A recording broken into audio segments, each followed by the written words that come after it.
ના દંભના પાખંડ, સત્ય બોલીશ હૃદય નીચોવી નીચોવીને, વાત કરીશ હૃદય નીચોવી નીચોવીને.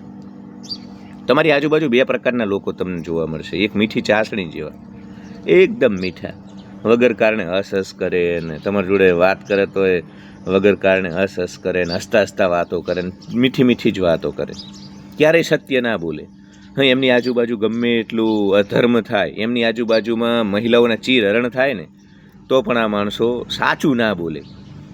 દરેક સમાજના આગેવાનો આવા હોય છે, રાજકારણી આવા હોય છે. ખાસ કરીને 2026માં ગુજરાતના કોઈ પણ સમાજમાંથી તમે છો, તમારા સમાજના આગેવાનો રાજકારણીઓ જે છે એમાં આવા પ્રકારના લોકો હશે. મીઠા, કોઈ એક્સપ્રેશન નહીં. જ્યાં તમે ધોકો લઈને દોડો, જ્યાં તમે તમારી માનસિક સ્થિરતા ગુમાવી દો, જ્યાં તમને દાજ ચડે, એવી બધી વાતોની અંદર આ લોકો તમને શાંત દેખાશે. કોઈ રિએક્શનની અંદર કોઈ બદલાવ નહીં. એક સાયકોપાથ માણસ હોય ને કે જેની અંદર કોઈ સંવેદના નહીં, કંઈ ફરક ના પડે, એ પ્રકારના લોકો. એ થોડા ઘણા સાયકોપાથના લક્ષણો છે તો જ આવા હોઈ શકે. તો આવા મીઠી ચાસણી જેવા લોકો હોય છે તમારી આજુબાજુ. અને એક હોય છે સાચું બોલનારા. ક્રોધ કરે તમારી સાથે, રિલેશનશિપમાં હોય, પતિ પત્નીની ભૂમિકામાં હોય, કોઈ પણ ભૂમિકામાં હોય, તો એ ગુસ્સો કરે પણ અંદરથી સાચા હોય, અંદરથી સાચા હોય. હવે સમસ્યા એ થાય છે કે ભારતના, ગુજરાતના આપણા ઝીંગુર મરકટ, કીડા મકોડા, કીટ પતંગિયા, ચામા ચીડિયા, ચિલ્લડ ચમન ચોમુઓ પેલા મીઠી ચાસણી વાળા રહ્યા ને એમને ઉપાડીને ફરે છે. એમને ખબર નથી કે એમના જેટલા મોટા દુશ્મન કોઈ નથી. મતલબ આપણો સમાજ એટલો કાયર નપુંસક છે મિત્રો, કે આવા જે મીઠી ચાસણી જે હોય ને એની એવી વાતો કરે. ભાઈ એમની તો વાત ના થાય, કોઈ લપન છપન નહીં, કોઈ દાડો ખોટ. એટલે પણ એ જ નુકસાન છે, કોઈ લપન છપન નથી કરતા, ક્યાંય સ્ટેન્ડ નથી લેતા. અરે યાર, મારી આજુબાજુ એવા લોકો છે જેમની જોડે હું 15 વર્ષ રહ્યો. મારા ખુદના અનુભવ કહું, મેં છોડી દીધા, મારા જીવનનો હિસ્સો નથી. 15-20 વર્ષ સુધી લોકો માટે હું મારા વ્યક્તિગત અનુભવ કે મેં ઘણું બધું કર્યું, ઝઘડા કરેલા મેં લોકો માટે. સાહેબ, મારા જીવનમાં ક્યારેક પ્રશ્ન આવ્યા ત્યારે એમને સ્ટેન્ડ લેવાનું હતું, ખાલી જીભ હલાવવાની હતી, એ પણ ન કર્યું. બસ એમને આ પ્રકારના લોકો છે ને બહુ જ ખતરો સમાજ માટે, દેશ માટે, રાષ્ટ્ર માટે. સાલા સ્ટેન્ડ જ ના લે, કરોડ જજ્જુ જ નહીં. બધાની જોડે સારું રહેવું હોય, કોઈને કહે જ નહીં કે ભાઈ તું ખોટો છું. અરે બીજે તો ઠીક, એમના માટે જીવનારા લોકો માટે પણ સ્ટેન્ડ ના લે. હું એવું નથી કહેતો ધોકો લઈને, લાકડી લઈને દોડે અને ઝઘડામાં પડે, પણ જ્યાં જીભ હલાવવાથી કામ થતું હોય ને એટલું ના કરે. આવા લોકોથી, કાયર નપુંસક લોકોથી સમાજ ભરેલો છે. એટલે આવા લોકો તમારી આજુબાજુ હોય ને દૂર રહો સાહેબ. તમને સાચું કહી દેનારા, ક્રોધ કરનારા, હું તો કહું છું ધોકો લઈને તમારી સામે આવનારા લોકો પણ સારા. તમને ખબર પડે યાર એનું સ્ટેન્ડ. પણ આ પારી ઉપર બેઠેલા છે ને, અહીંયા પંચ સંપ્રદાયમાં આવા લોકો બહુ જોઉં છું. આધ્યાત્મિક પ્રવૃત્તિઓ ગુજરાતમાં આપણે બહુ છે ને, પારી ઉપર બેસી રહે. હજવેલમાં ઉતરી જાઓ ને, એક તળપદી કહેવત છે, સજવેલમાં જ્યાં સારું લાગે ને, કે ભાઈ અહીંયા બધું મસ્ત અત્યારે માખણમાં મલાળો છે, બધું છે, ત્યાં ઉતરી જવાનું. કોઈ એમની અંદર વિચારધારા નહીં, કોઈ સત્ય માટેની સત્યનિષ્ઠતા. આમ વાતો કરે ચીકડી ચૂપડી પાસે આધ્યાત્મિક પ્રવૃત્તિઓમાં હોય ને, આમ ને મોરલ ને એથિક્સ ને નીતિમત્તા ને દૈવી ગુણો ને અસુરી ગુણો ને આવી બધી એમની ચીકણી ચૂપડી અમુક શબ્દો છે એમના બધા, એ પકડી નાખો દે આમ તેમ ફર્યા કરે માર્કેટમાં. બાકી જીવનમાં કંઈ નહીં. જીવન જુઓ તો સ્વાર્થથી મોઢું એટલું ગંધાય મિત્રો, તમારું માથું છીરી જાય. આ કીડા મકોડાઓની બાજુમાં તમે જાઓ ને તો એટલું એમનું મોઢું સ્વાર્થથી ગંધાતું હોય ને કે તમને એમ થાય કે સાલું ક્યાં ભાગી જવું.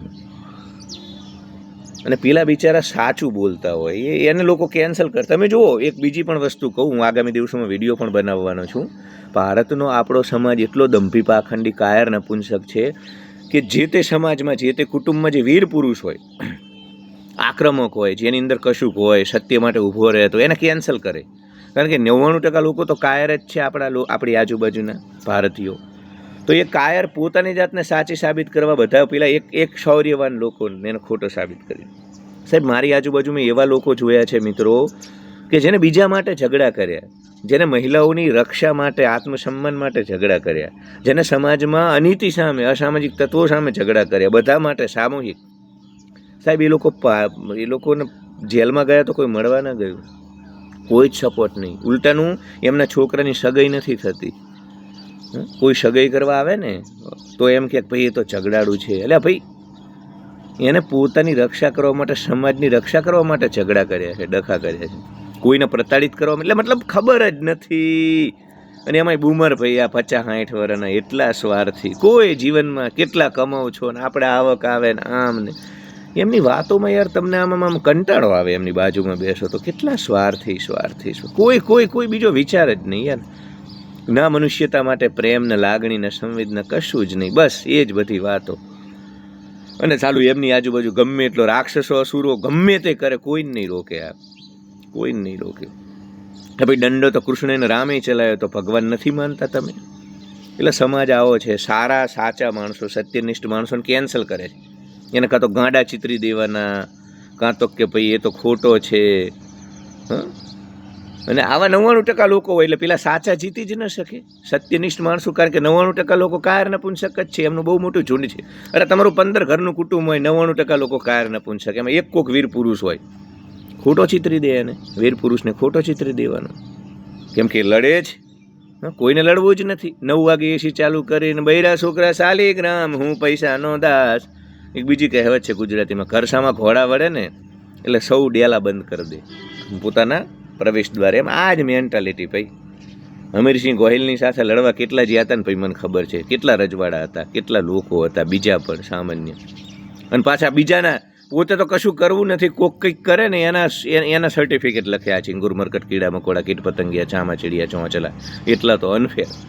પોતે કંઈ નહીં કરવાનું, જે કંઈ કરે ને ઓલા વીર સાવરકરને માફી વીર કે આ બધા. એટલે ભાઈ તું તો 2 દાડા જેલમાં જા, ખબર પડે. આંદામાન નિકોબાર જજે આંટો મારવા, ખબર પડે કેવી અંધારી કોટડીમાં રહ્યો એ માણસ. એટલે આવા કાયર નપુંસક લોકો છે અહીંયા. મીઠી ચાસણીવાળા ચાલશે, હરિભાગીને કટકો ન કરનારા, કોઈની પડખે ન ઊભા રહેનારા, નકરા સ્વાર્થ માટે જીવનારા, અનફેર, અનગ્રેટફુલ, ખોટા, સ્વાર્થી, મીઠા ચાસણી જેવા મેઠુડા. ભરી એમની સામે કોઈ સ્ત્રીનું ચીરહરણ થાય ને તો પણ આંખ આડા કાન કરી લેનારા કાયર નપુંસક મીઠા ચાસણી જેવા લોકોથી ચેતજો લોકો. એ તમને સારા લાગશે, બહુ ખતરનાક લોકો છે. આ લોકો તમારા જીવનનો હિસ્સો ન હોવા જોઈએ. આ લોકો તમારા જીવનનો, બિલકુલ તમને કહું છું, તમારા જીવનનો હિસ્સો ગેંગસ્ટર હશે તો ચાલશે, અસામાજિક તત્વ ગુંડાઓ હશે તો પણ ચાલશે. એ સીધું બોલે જે હોય તમને ખબર પડે. સૌથી મોટા ખતરનાક આતંકવાદી છે આ મીઠા ચાસણી જેવા લોકો. સમાજનું, રાષ્ટ્રનું, સભ્યતાનું, ભારત વર્ષનું, આ દુનિયાનું સૌથી મોટું નુકસાન કર્યું છે હરામખોરોએ.